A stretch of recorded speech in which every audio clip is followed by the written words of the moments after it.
There was a time when Chegg was worth $12 billion. Students loved it, investors backed it, and universities were doing their best to stop students from chegging every single assignment. But the company tonight has been crashing out as its share price dropped after hours almost 25% as it sought to try and reclaim some of these losses that it feels were incurred because of Google redirecting traffic from it to its own AI provided answers. Chegg initially started as a textbook rental service in response to the massive cost of US college textbooks, but it really found its own during COVID, where we see the share price absolutely skyrocket as Chegg became a subscription answer service. You would ask your assignment question and have a detailed response either already existing or provided by one of Chegg's experts to walk you through not only the answer but the step-by-step process to show your working and understanding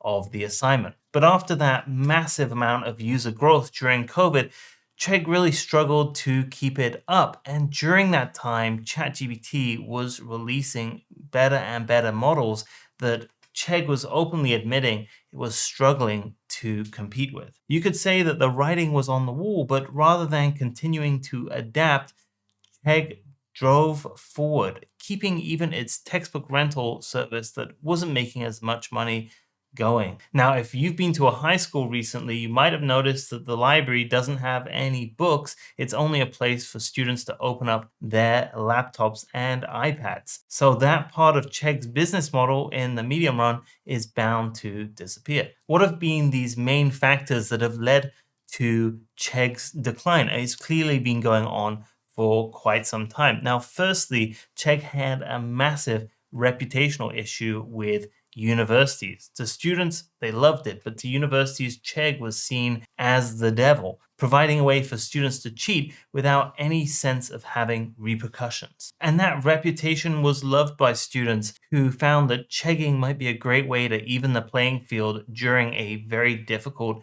period of time and not all academic requirements being eased during COVID. However, Chegg tried to play both teams, it seems, offering, at least according to Reddit, a way for universities to find out which students enrolled at their college had been providing answers or had been chegging to get the answers themselves. This was kind of a betrayal of their user base, and losing that trust means who would want to subscribe to a service that could lead you to being accused of plagiarizing. And as this Forbes article from the midst of the pandemic discusses, chegging it was seen almost as an equivalent to cheating it. Other resources and tools like Khan Academy didn't end up with that same reputation that Chegg did. Chegg's seemingly half-assed commitment to students to sell them back out to the universities they were submitting assignments to didn't go down particularly well. Subscriptions started to decline, and with the introduction of AI, such as ChatGPT, it continued to spiral downwards. Indeed, with Chegg, you're really paying for your answers. For instance, if we ask Chegg to help us with this philosophical question about chickens and eggs,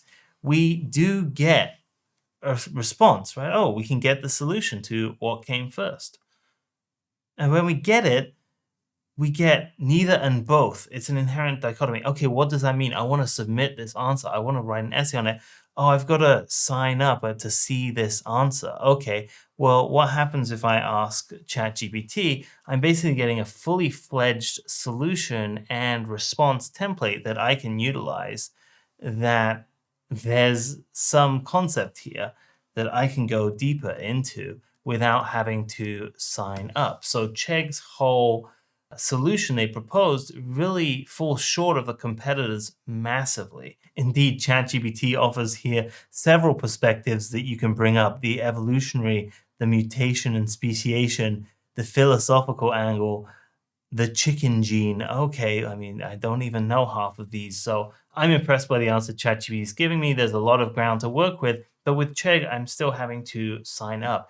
Clearly, one of these has much less friction and seemingly less depth as well. Now, on top of this, as Google has continued to develop its AI answers as part of search, from suggesting that we eat rocks to potentially something more useful, Chegg has suffered as these answers have actually replaced potential answers that were on Chegg were receiving search traffic. Indeed, so much so that Chegg has decided to sue Google around this. This seems very much to me like a Hail Mary with Chegg's declining revenues and ability to pay. It's also seemingly looking at strategic ways to manage the business going forward, potentially think layoffs, being purchased, or other sales of assets to maintain some form of the company into the future. This is seemingly a last ditch attempt. Indeed, Chegg's total value right now on the stock market is around $162 million. A lawsuit against Google is going to be incredibly expensive. Potentially, it would return a lot if you were successful, but it's a very speculative. And given the current climate with AI and the fact that OpenAI has been able to do so much in terms of taking content from the internet and reprovisioning it in AI, generative AI form, it doesn't seem like this lawsuit is going to have much hopes of success either. That, in my opinion, is why the share price likely dropped 25% after hours today. Is with that announcement of this upcoming lawsuit, people really do think that Chegg is sounding those last bells for its own demise. What I find most bizarre about Chegg's lawsuit, now I haven't seen the paperwork, but from the CNBC article, it seems that it's very much trying to say Google has done something wrong by creating these AI answers and removing traffic from Chegg. But in the meantime, Chegg is trying to develop these AI answer tools itself. So it very much seems like Chegg thinks this is an appropriate direction to build technology in and research. Chegg is just far, far behind Google in this particular game. So much so that in its fourth quarter and full year financial results that came out, it refers to how it's trying to utilize third-party API tools to build up this generative AI capacity. Many people believe this is far too little, far too late. In the midst of this Hail Mary, we can just take a quick look at the fourth quarter highlights here, which if these are the highlights, I dread to think what are the lowlights of the company. We've got a 24% year-on-year decrease in revenues. We've got 23% decrease in subscription service revenues. We have a net loss of 6.1 million and a decrease in subscribers of 21% year on year. So this is incredibly troubling for Chegg, and I really feel like this may be the last year where you can go Chegging. Chegg is this interesting case study where when you try and charge for knowledge and information, you can potentially be caught being blindsided by AI and tools, similar to the way encyclopedias were blindsided by Wikipedia. Colleges and universities have been caught off guard by YouTube and free access to education online. Instead of leading AI in education, Chegg is very much facing extinction because of it. And it also is another example of where Google's power over search traffic really can dramatically affect a company over time. Just a few weeks ago, Reddit's share price got pummeled as it was saying that it was affected negatively by a change in Google's search algorithm. But I'm interested in what you think. Could Chegg have survived, or was this just completely inevitable? Let me know in the comments, and don't forget to like and subscribe.